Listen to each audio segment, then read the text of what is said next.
ఐటీలో ఎంట్రీ కావాలా? Trainee software engineer గా అజా కోడింగ్ ట్యూటర్ లో 2 వీక్స్ ట్రయల్ పీరియడ్ లో వెంటనే చేరండి. ఇప్పుడు ఒక నటుడిగా కొన్ని విలక్షణ పాత్రలు ఉన్నాయంటే అజయ్ ఘోష్ని పిలిచేటువంటి పరిస్థితి వచ్చింది అనుకుంటున్నారా? అది ఉందండి. కొన్ని డిఫరెంట్ క్యారెక్టర్లు క్యారెక్టర్స్ ఉంటే అజయ్ ఘోష్ ఒక రిజర్వేషన్ ఏర్పడింది బోత్ ఇన్ తెలుగు అండ్ ఎవరు మిమ్మల్ని బాగా ప్యాటర్నైజ్ చేసి ఇండస్ట్రీలో ఈ స్థాయి కల్పించిన డైరెక్టర్లు ఎవరు అంటే ఏం చెప్తారు? అసలు ఫస్ట్ దేవకట్ట అసలు అక్షరాభ్యాసం చేసినోడు. తర్వాత పూరి గారు ఒక మెట్టెక్కిచ్చాడు, ఇదిగో ఈ బ్రాండ్ వీడు ఒకడు ఉన్నాడని. ఆ తర్వాత సుకుమార్ అయితే అసలు వీడిలో విలక్షణమైన వీడు ఉన్నాడు అని చూపించినాడు. పుష్ప గాని రంగస్థలం గాని నేను ఇంకా ఇండస్ట్రీ సరిగా ఉపయోగపెట్టుకోవట్లేదు, చాలా లేట్ గా గుర్తించాం ఘోష్ అంటున్నాడు. అంతకుముందు నాటక సినిమాల్లో ప్రయత్నాలు ఏం జరగలేదు, చేశాను కానీ మన వాళ్ళ తెమల్లాడా చాలా తిరిగాను. ప్రస్థానానికి ముందు ప్రస్థానం తర్వాత కానీ ప్రస్థానం తిరిగి మనం ఏమైనా మాదాకోవడం మనం చేసుకుంటేనే ఇది మన వల్ల దేవట్లే. మళ్ళా ఈ సీరియల్స్ పోయి చేసుకుంటా ఏంది అప్పటికి 1.5 సంవత్సరం జ్యోతిలక్ష్మి తర్వాత అయితే అందరు పొగిడి బా ఇంకెందుకు ఘోష్ అంటే ఛాతిని తడపోయి బాగా అనుకునేవాడి. 1.5 సంవత్సరం దాకా సినిమా లేదు. అసలు సీరియల్స్కి వెళ్తేనేమో గమ్ము హెల్రా బాబు నువ్వు అది ఎక్కావు బండి ఎక్కావు అసలు నువ్వు అక్కడే ఉండనే ఇల్లు బాబు రెంట్లు కూడా కట్టుకుని ఆమె ఊరి నుంచి ఫోను పిల్లకాయలు ఫీజులు అని. ఇక నాకు ఎట్లా అయిపోయిందంట అట్ట అయిపోయింది నా బతుకు. అసలు నేను మళ్ళీ కూలి పనికి వెళ్ళిపోయి. నేపథ్యం ఏంటి మీద అసలు? అక్కడ ఊర్లో ఏం చేసేవారు మీరు? మామూలు కూలి పనులేనండి. కూలి పనుల కూలికి వెళ్ళేవాళ్ళ? ఇదిగా నేను కుటుంబాన్ని కూడా పట్టించుకుని కానీ అన్నదమ్ములు వాళ్ళే కుటుంబాన్ని గడుపుకునేవాళ్ళు. సాంస్కృతిక కార్యక్రమాలు అంటే ఎక్కడికైనా పరిగెత్తి ఉండండి. అసలు నాటకాలన్నా చూడడానికి ఆ కళ పట్ల అట్లా అంత ఇంట్రెస్ట్ ఉండేది అసలు. అంటే ఇప్పుడు మీ పిల్లలు వాళ్ళు ఏం చదువుతున్నారు? వాళ్ళకి ఏమన్నా మంచి లైఫ్ ఇవ్వగలిగారా మరి? వాళ్ళు ఫస్ట్ బాగా కష్టపడ్డారండి, బోకి అన్నిటికీ ఇబ్బంది పడ్డారు. మా ఆవిడనైతే చాలా గొప్పగా చెప్పుకోవచ్చు నేను. అసలు ఆవిడ ఉండబట్టే కూలికి వెళ్ళి పిల్లకాయలను చదివించి అన్ని చేసింది. పెద్దోడని విప్రోలో ఉద్యోగం చేసుకుంటున్నాడు.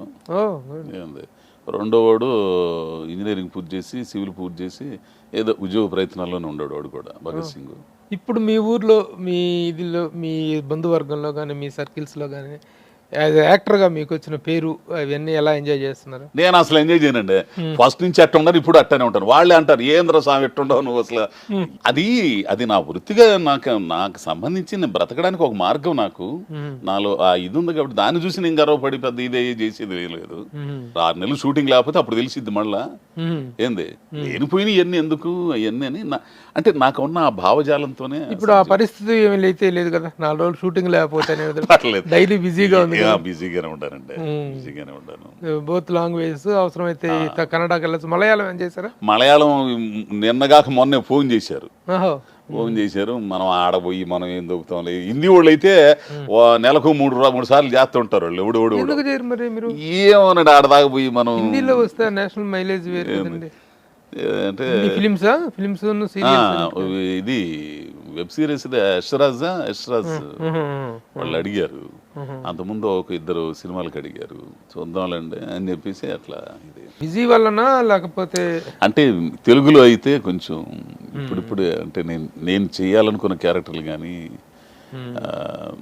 ఇది అవచ్చు అనేది నా ఆలోచన అనమాట. ఈరోజు నిజంగా తెలుగులో చెప్తాను, క్యారెక్టర్ యాక్టర్ల తాలూకు ఇది తగ్గిపోయింది. అంతకుముందు కామెడీ బెంచ్ అనేటువంటిది ఒకటి ఉండేది. బ్రహ్మానందం గారు, ఏవిఎస్, బాబు మోహన్, ఏవిఎస్ వీళ్ళంతా ఒక బెంచ్, ధర్మవరం సుబ్రహ్మణ్యం గారు వీళ్ళొక బ్యాచ్ ఉండేది. ఇప్పుడు అసలు బ్యాచ్ అంతా ఇది. ఈ పరిస్థితుల్లో Ajay Ghosh got his own placement, ఒక గుర్తింపు, ఒక మంచి క్యారెక్టర్స్ ఉంటే అజయ్ అని పిలుద్దాం అనేటువంటి ఇది ఉంది. ఇలాంటి మీకు ఇన్స్పిరేషనల్ యాక్టర్ అంటే ఎవరు చెప్తారు? అంటే ఫస్ట్ నుంచి కూడా నాకు ఈ క్యారెక్టర్ ఆర్టిస్టులు ఎవరైతే ఈశ్వరంగారావు గారు కానీ, కైకాల గారు కానీ, నాగభూషణం గారు కానీ, ఆ తర్వాత రావు గోపాలరావు గారు, వీళ్ళందరూ ఆ కోవలో వచ్చేటప్పటికి చివరికి వచ్చేసరికి మళ్ళీ కోట గారు. అసలు కోట గారు నా ఆయన రోల్ మోడల్ అండి. ఆయన నీడం తాగలిగినంత ఆర్టిస్ట్ అయితే చాలు అనుకునేవాడు అండి. అంత ఇదిగా అసలు అంటే ఎన్ని వేరియేషన్స్ అండి. ఆయన అయితే నాకు ఇన్స్పిరేషన్ అండి. కోట గారు, భరణి గారు వీళ్ళిద్దరు. ఇప్పుడు చేస్తున్న సినిమాలు ఏంటి? ఈగల్ పీపుల్స్ మీడియా గారిది, ఘట్టమనేని కార్తీక్ డైరెక్టర్ పిల్లోడు, ఓజీ ఒకటి, రేపు సెప్టెంబర్లో ఇది కమిట్ అవ్వాలి గుంటూరు కరుణ్ కుమార్ది మట్కా వరుణ్ తేజ్ సినిమా అదొకటి. తొందరలో బుచ్చిబాబు గారి సినిమా రామ్ చరణ్ ఈ కమిట్ చేయాల్సినవి. ఇంకో చిన్న చిన్న సినిమాలు ఉన్నాయి. ప్రస్తుతం ఆర్థికంగా వెళ్ళాక ఏం తినటానికి అయితే తినటానికి ఇల్లు అయితే బ్రహ్మాండం ఇల్లు కట్టుకున్నాను ఏటపాలెంలో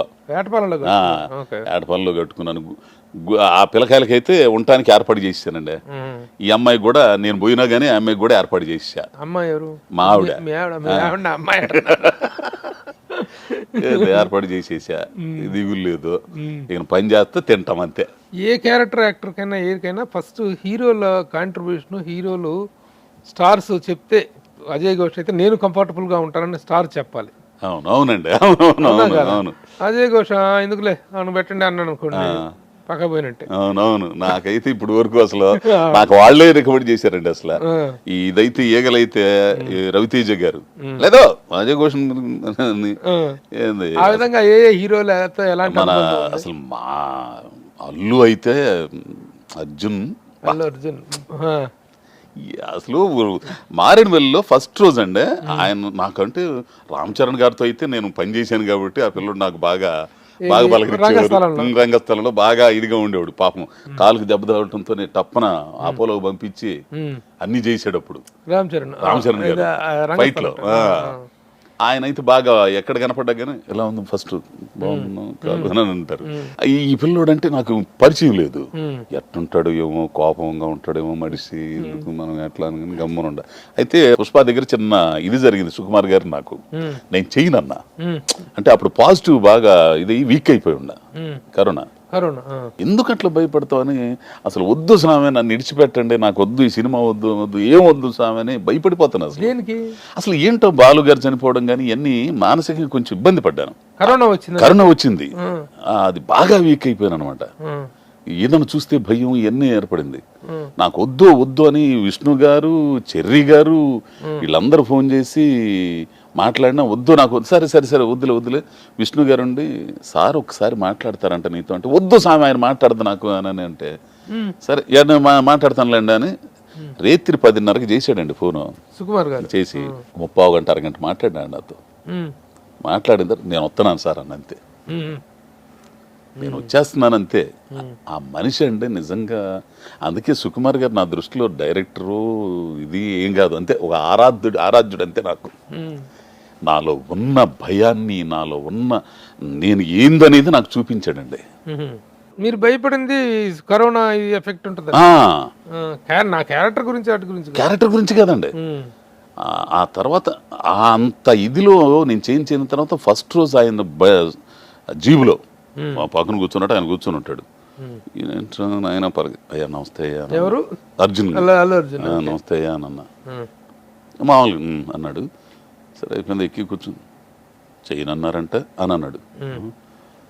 అయ్యా మీరు చేయకపోతే డిసప్పాయింట్ అయ్యా ఉండాలన్న. అయ్యా అది చేస్తున్నాను అయ్యా. నా పరోక్షంలో నన్ను నా గురించి పొగడ్డం అంటే ఆ పిల్లోడు ఒక మంచి ఆర్టిస్ట్ చేస్తున్నాను ఘోష్. చాలా రోజుల తర్వాత టైమింగ్ నోటితో చేస్తున్నాను అని అంటాం. ఫస్ట్ మాట అన్నందుకు సుకుమార్ ఎప్పుడు కథ చెప్పినా కొండారెడ్డి అనగా అజయ్ ఘోష్ నువ్వే గుర్తుకొస్తావు అని అనేవాడు అనమాట. సో నేను చేయనన్నా కానీ తర్వాత ఎవరెవరిని చూసినా కానీ అబ్బాయి ఒప్పుకోలే, పర్లేదు ఆపి తర్వాత ఆయనకు బాగున్న తర్వాత చేద్దాం అన్నంత ఇది. ఆ పిల్లోడికి మాత్రం నేను చాలా రుణపడి ఉంటాను, అల్లు అర్జున్కి మాత్రం. ఇప్పుడు 2లో ఏంటి? 2లో చంపేశారు కదా దీంట్లో, ఫస్ట్ లో లేదు. అది రేపు మహేష్ బాబు గారితో చేయబోతున్నాను. గారిది ఎన్టీఆర్ గారు అండి, ఎన్టీఆర్ గారితో చేయాలా.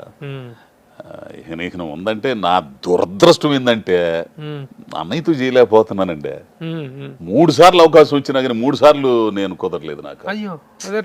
రుద్రమాపురంలో ఉండి గాడ్ ఫాదర్ సినిమా అది బాగొట్టుకున్నాను. అది నన్ను నమ్ముకుని ఆడకు వచ్చారు కదా అని చెప్పేసి లేవులే డేట్లు అంటే వాళ్ళు కూడా ఏ మనిషి నువ్వు అసలు ఇండస్ట్రీకి వస్తే ఆయనతో సినిమా చేయాలని ఎవడన్నా కోరుకుంటాడు, నువ్వు అట్లాంటిది వచ్చినా కానీ పోతుంది నువ్వు అనేది ఒకసారి. ఇంకో 2 సినిమాలు ఇవి ఉన్నాయి. కొరటాల గారిది మన అన్నయ్యతో చేసింది, అది మిస్ చేసుకున్నాను నేను. బాబీది ఒకటి ఇట్లా మిస్ అయిపోయాను. వాళ్ళతో వీరయ్య మిస్. దాంట్లో ఉండే అప్పుడు మా బాబుతో, బాలయ్య బాబుతో, అదేది వీరసింహారెడ్డి. వీరసింహారెడ్డి. బాలకృష్ణ గారితో ఎలా అనుబంధం? అబ్బో మామూలు కాదండి, అసలు అద్భుతమైన వ్యక్తి అండి.